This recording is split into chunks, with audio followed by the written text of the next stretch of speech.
desert skies have long looked down on travelers who, like the patriarchs of old, gaze back into the night sky, trying to visualize the promises made to them by an eternal God.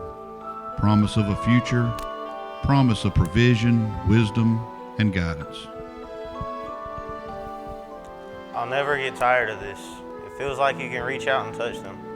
The Big Dipper, the Pointer Star, Polaris, the North Star, Orion, the Great Hunter, ready to slip below the horizon.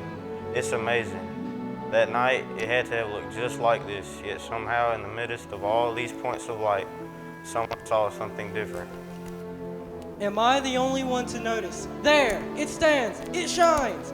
All the heavens travel past on their journey to the dawn, yet you alone stand fixed against the sky. You are unlike any of the stars Melchior has taught us to know and name. Aldebaran and Taurus the Bull, Antares the Red Heart of Scorpio, Betelgeuse and Orion. But who are you? By what name shall men call you? God, if you are really up there, if you really care like you say you do, man, I can't even look at the night sky and not think about Carlisle. Remember him? Mr. A+ Science Project, Little Kenny, with his own telescope, who was what him come a cosmic mistake. All I know is a long time ago, the story says guys a lot smarter than me stared up at these same stars and claimed you gave them guidance. And after the last few months, I'm not sure about anything anymore. In a few weeks, my tour ends. I ship out to go back home. I have no idea what I'm going to say to anyone about anything, especially Mrs. Carter. The hardest part is going to be the last 12 feet of sidewalk up to the door. You have done well, my young Mordecai. Very well indeed. Melchior, all I did was point out the one star that didn't move with all the others. The eyes of the young prove far more observant than those accustomed to candlelight and manuscript. How does it stand still there in the heavens when all the other stars travel across the sky from dusk to dawn? Even the sun and moon must journey. But that one star. That one star stands above the horizon, as if to say, come. You are sure of the prophecies? As sure as you can be concerning the writings of the ancients. It foretells of something important. Balthasar thinks it's the star of a king. He and Caspar actually want to go into the west with no more idea than... I intend to journey as well. You? You're too Too old? You think adventures like this are only for the young? I've waited all my life for something like this. You would leave your home, your position. My position. Someone filled my position long before me, and I'm sure there are numerous others willing to take it up if we don't return. We? You wouldn't let your favorite tutor travel alone now, would you? But we don't even know where we're going. There is our signpost, and if the prophecies are accurate, we have a destination as well, Jerusalem. It is written, a star shall come forth from Jacob, a scepter shall rise from Israel. You may be looking at the star of the King of the Jews, our true King. It is easy to forget. Forget what? That our ancestors chose not to return to Israel with Ezra and Nehemiah? No matter their decision, we are still sons of a land we've never seen, and the star of her new king now beckons us. When the God of our father Abraham calls, how can we not obey? It hangs there, unmoving in the heavens, upheld by the power of God. A summons painted in light across the desert sky. We must obey. We must go. We leave tomorrow. Be ready.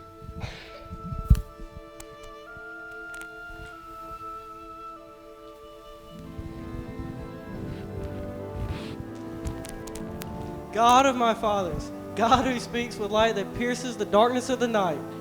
Even though I fear the journey, and I have no idea what to do, where I'll go, what I believe, even when I don't understand, I must go.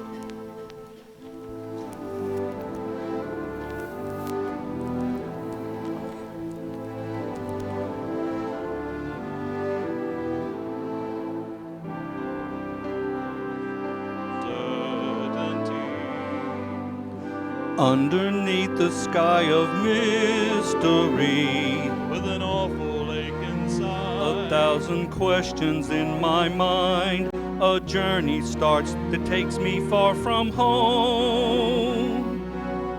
I'll cross the distance into the unknown. Looking high above, searching for a sign. Looking deep within and searching far behind, I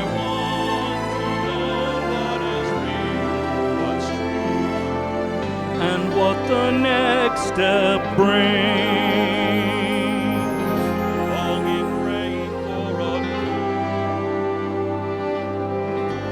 Searching for a king.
Across the centuries, the same soldiers that served their nation in time of war occasionally become inadvertent tourists in the places they serve, even in the nations of the great Asian deserts. You are now standing on the remains of what is believed to be a late Babylonian era ziggurat thing, Ziggurat. what you said. It is on a zucchini similar to this that the alleged astrologers known as the Magi. yeah, whatever, magpies, first saw the astronomical phenomenon. Ooh, 5 syllables. I'm impressed. Huh? Astronomical, big word. You do remember I outrank you. What you said. The astronomical phenomenon that would later be known as the Bethlehem Star.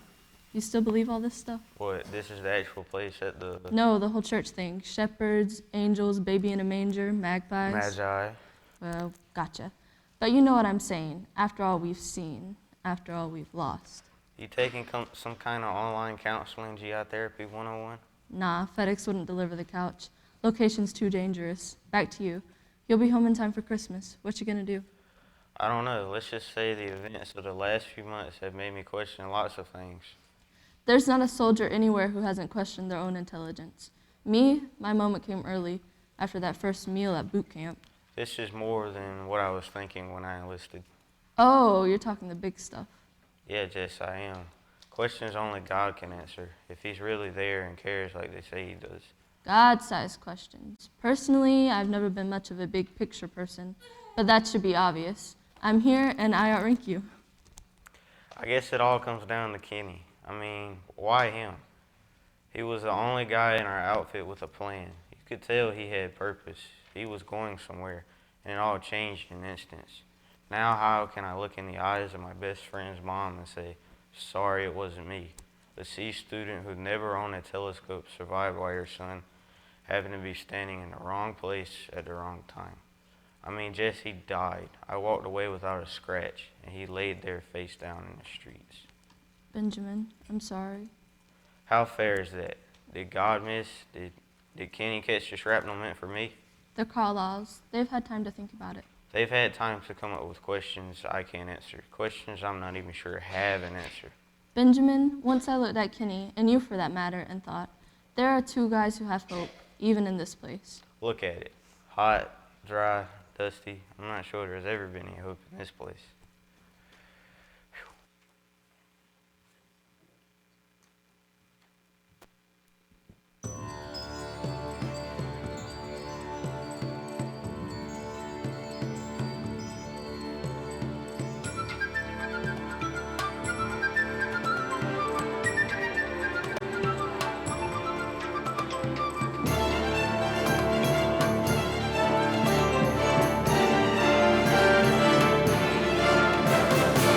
High above the dark horizon, we have seen the morning star. The mist of the cloudless morning, lights of the heart. Bright eternal dawn is breaking, chasing shadows, and faith is open. He awaits the birth of Christ.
You're timing your departure home pretty close, aren't you? How many shopping days is it till Christmas? It's not my timing. Some clerk in Baghdad with an air conditioner far better than the one I slept under finally typed the name Benjamin Harris into his computer that talked to another computer somewhere in Europe that talked to the big one in DC. And bottom line, I'm on a commercial flight flying standby. Soon, I'll be sitting in a modern Marvel aviation technology next to some 300-pound guy in a desert designer robe straight out of Ben-Hur. Lovely. In the interest of international relations, I'll give him my undersalted peanuts. The honey roasted ones will stay a little closer to home. Still worried about Kenny's family? I can't get him out of my mind. He was so smart but such a goofball. His mother still directs the church choir at church. A long time ago, it seems there was a certain 5-year-old named Kenny who sang way too loud, was always a little off key, and kept getting into trouble. For some reason, his mother got drafted to direct the choir. Redheaded kids never catch a break. Did his mom make him the star of the show? You kidding? Whether she planned it or not, he was the show. No matter where she put him, shepherd, wise man, angel, sheep. Sheep? Red-haired sheep were very popular in Bible times. Didn't they teach you anything in Sunday school? I probably slept in that day. Preacher's kid. Yeah, people at church always ended up talking about Kenny. Even after he got into middle school and high school, he'd always show up somewhere in the nativity scene. You'd see all these little children in really cute Bible outfits and this one red-haired goofball in a Bible bathrobe standing behind them. It's a small church. Kenny in the stable got to be one of our Christmas traditions. The kids didn't mind? Are you kidding? They wanted him to be there. Over here, he was the first guy out of the Hummer to walk up to a kid on the street and offer him a piece of gum or something. He was down on one knee talking to a little girl when... Benj, I'm sorry, I didn't mean to. It's okay, Jess. No, it's okay, Jess. I'd rather remember the red-haired friend in his Bible bathrobe outfit than what's left of the soldier on the streets. The coward who set off that homemade bomb didn't even care they took out a kid along with Kenny. His mom, you gonna be able to talk with her? Who else can? Jess, you ever prayed? I'm not hearing anything from God. And to be honest, after what I've seen, I have to wonder if he really hears anything. I'd like to think he does. Well, I've been asking God to give me answers to a lot of stuff. I'm not even sure where to begin. There's my question. It's disappeared. Do you see it? You're asking these old eyes? If it truly heralded a king. If. Is the word if even found in the vocabulary of faith? It was there, unmoving in the heavens. God revealed its meaning. Now we travel in search of a king. What exactly would you say to a king? A wise man once said, "Let your words be few in the presence of a king." Our presence there will say more than flowery words that evaporate as you speak them. Yes, I am afraid I'll look like a fool in front of him. God has called us, protects us. He sent a star to summon us. It is but a small thing to give speech to the stuttering tongue. The unexpected, the unanticipated, the unknown. How often we demand the broad, well-mapped, fully lit road when God expects a single, small step of faith on the path illuminated only by His Word. In a world jaded by spectacle, God chose to speak with simplicity. It should be no surprise shepherds were chosen to hear the mystery of the ages, now revealed in a manger in Bethlehem.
not sure I can tell you anymore. It all happened so fast. The details are blurry. I don't think he... Oh, it's okay, Benji. I got the basic information from your captain, Thomas? Thomas, that's him, Captain Thomas. His letter sounded like he knew Kenny, like he really cared for him. It was hard for anyone not to like him. And he died with a child. Yes, ma'am. They want us to be careful, but sometimes when you see the poverty, the kids standing by the side of the road crying, you feel like you gotta do something. Well, I guess that makes it a little better that he was trying to help a child rather than, no mama wants to send her son to war. If it makes a difference, he believed in what we're doing. Oh, what makes a difference to me is that he died doing what was second nature to him. Kenny was trying to help someone. True that. Mrs. Carlisle, you seem Oh, well. you thought you'd find me still dressed all in black, weeping over my lost son? Ma'am, I didn't mean anything. Oh, trust me, Benji. I've shed the tears. I've faced the sleepless nights, and I've cried myself into some kind of exhausted unconsciousness more nights than I want to talk about. I'm surrounded by neighbors who don't know what to say, and my friends don't know when to hush. It's all so hard. It's still hard. But God, He's allowed me to find a little peace. Peace. Your son came home In a box? Oh, I know that phrase, Benji. I know that box. I wept in front of that box.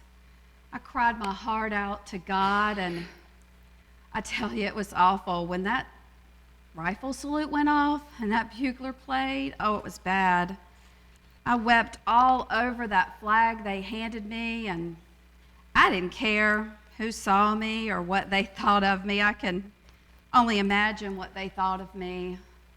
What I didn't realize is that God had already started speaking.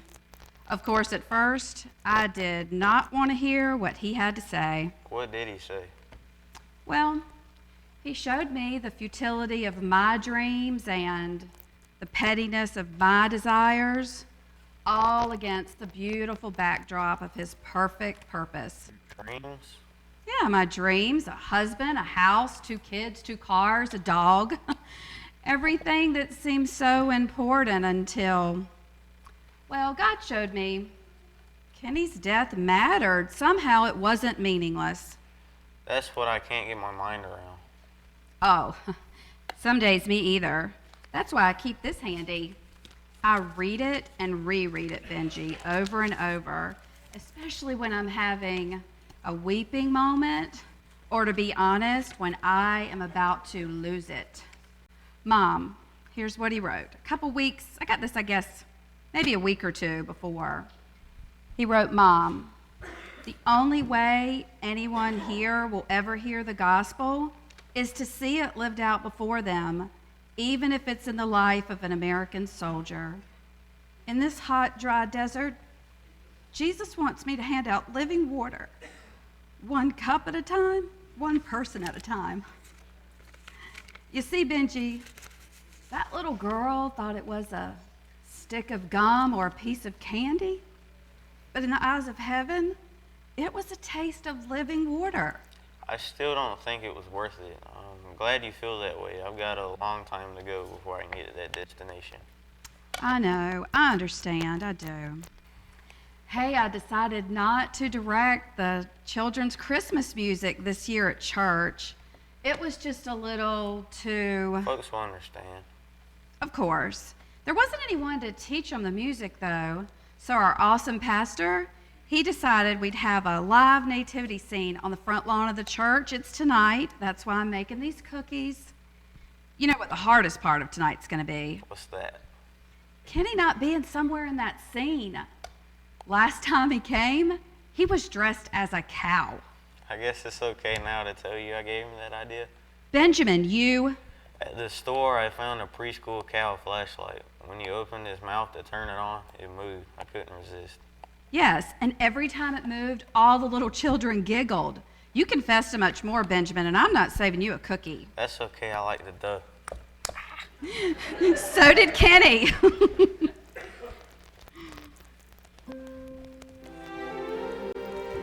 God pierces the darkest night with the light of his grace. When all seemed hopeless and lost, he provided his very presence in the form of a baby. Emmanuel was more than a name. The God of eternity had stepped into time and space, and as he opened his infant eyes for the first time, he gazed into the eyes of a young mother he had known before the foundation of the world. He looks into the eyes of a mother he created. Mary holds her tight.